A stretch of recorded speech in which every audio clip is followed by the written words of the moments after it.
Halo, selamat pagi sayangku, cintaku.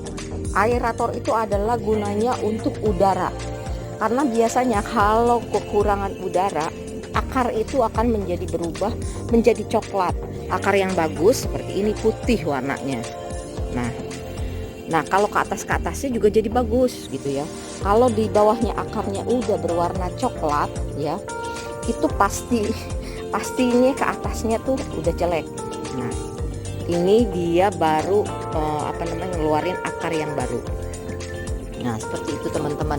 Jadi jangan bilang oh nggak bisa, atau teman-teman punya kontainer yang biasa kita buat taruh barang-barang apa ya, mainan anak-anak, itu juga bisa kita bikin ya. Kita bolongin atasnya ya seperti ini ya, bolonginnya seperti ini, lalu tutupnya maksudnya saya. Nah kita pakai aerator kalau mau ya, seperti saya bilang gitu, aerator ya.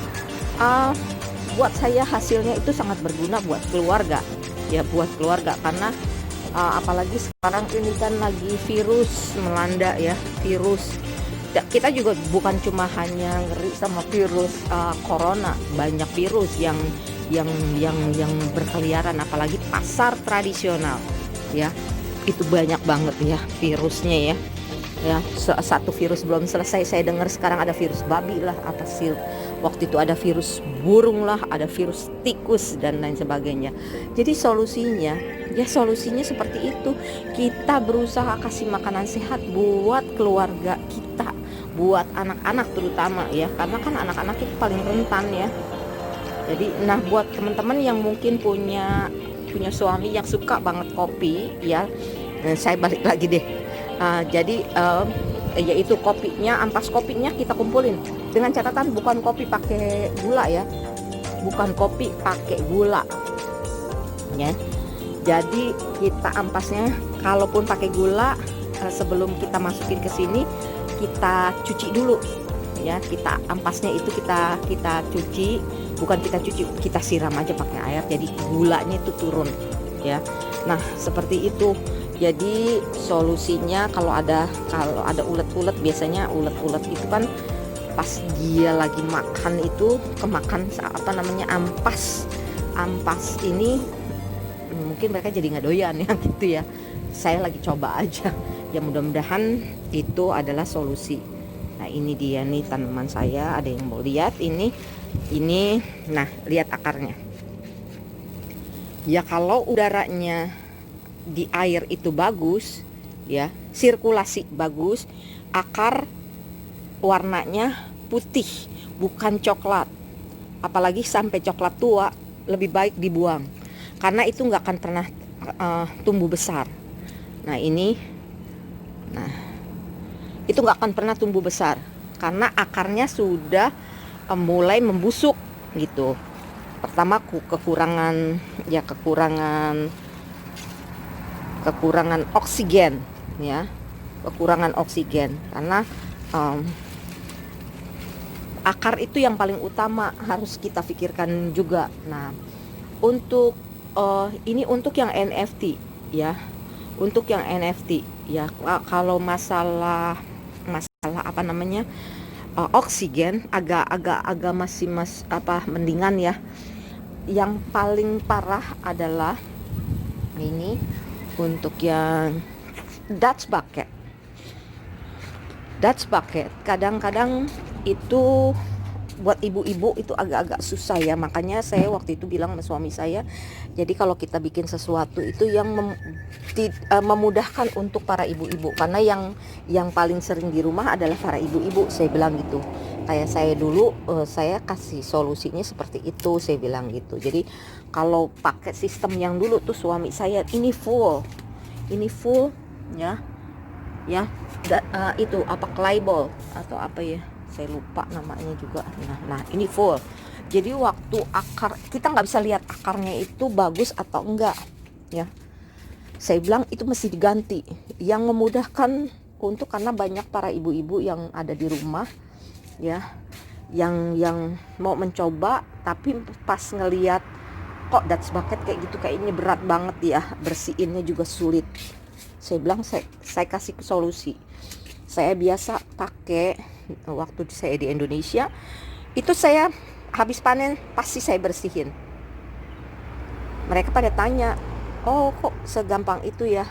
Saya waktu itu masuk di grup Eropa dan grup di Australia ya. Jadi oh kok segampang itu ya bersihinnya. Saya bilang itu kenapa saya habis panen itu selalu saya bersihin, karena gampang, saya bilang gitu. Nah ini potnya ini kalau kita mau lihat akarnya itu bagus atau enggak ya, kita lihat di sini. Tinggal buka aja tutupnya, tinggal buka.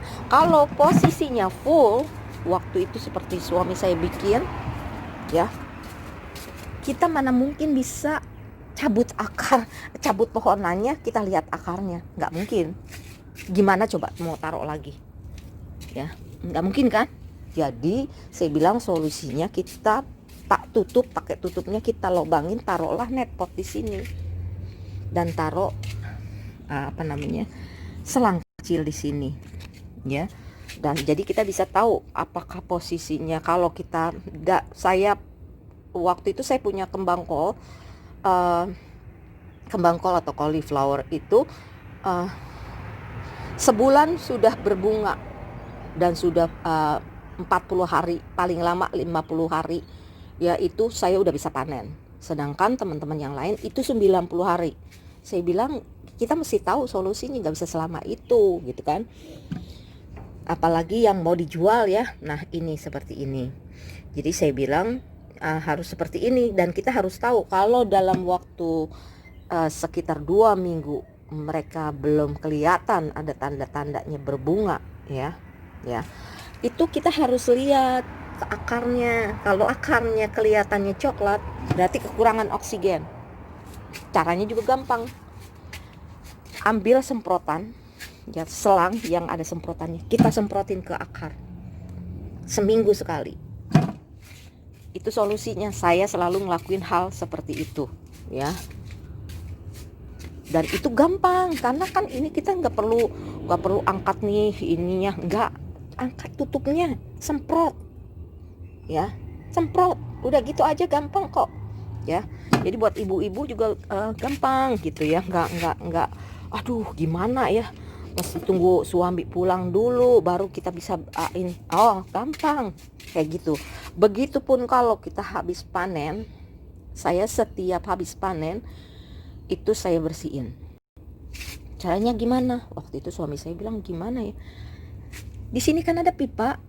Nah pipanya ini kan kita bolong ini untuk keluarnya air ya, perputaran air ya, sirkulasi air dari sini. Dan ini ada pipa kecil yang di sini, masuknya air dari tandon, maksudnya saya dari sana masuk air ke sini ya. Itu kita timer, lalu akan keluar lagi ke sini, masuk lagi ke tandon, begitu seterusnya ya. Nah gimana cara bersihinnya? Semprot di sini, saya bilang gitu, semprot di sini ya. Habis selesai disemprot, atau kalau kita mau tambah bersih, kalau saya biasanya saya angkat ini ya, itu kan udah, kalau udah kosong kan enteng ya. Habis itu kita semprot dari sini. Nah untuk pipanya, karena kadang-kadang kan kita takut ya, ini ada kotoran atau apa ya yang nyangkut gitu ya, semprot dari sini, biur sana, begitu. Jadi mudah, perempuan pun bisa mengerjakan, terutama ibu-ibu ya, kayak gitu. Nah cukup sekian dulu ya teman-teman, mudah-mudahan bermanfaat buat semuanya. Jadi kita bisa mengkonsumsi sayur-sayuran, buah-buahan dengan menanam di halaman rumah sendiri, whatever ya, mau hidroponik atau organik, karena saya juga punya organik ya. Jadi organik ini kalau musim hujan saya nggak perlu khawatir untuk siram-siram ya, kecuali pada musim panas ya. Karena di sini juga punya aturan ya, kita nggak boleh waktu musim panas itu kan air yang di penampungan agak surut karena kan banyak orang yang pakai air ya. Jadi kita dibatasin untuk memakai air ya. Jadi nggak boleh tuh pakai selang siram kayak di Indonesia, siram ya. Toh kita pikir kita yang bayar ya, kita tetap bayar. Tapi di sini nggak bisa, nggak boleh seperti itu. Itu namanya egois kan ya. Oh, gue bayar kok, kenapa jadi ribet, kenapa mesti dibatasin? Nggak bisa begitu di sini. Jadi kita boleh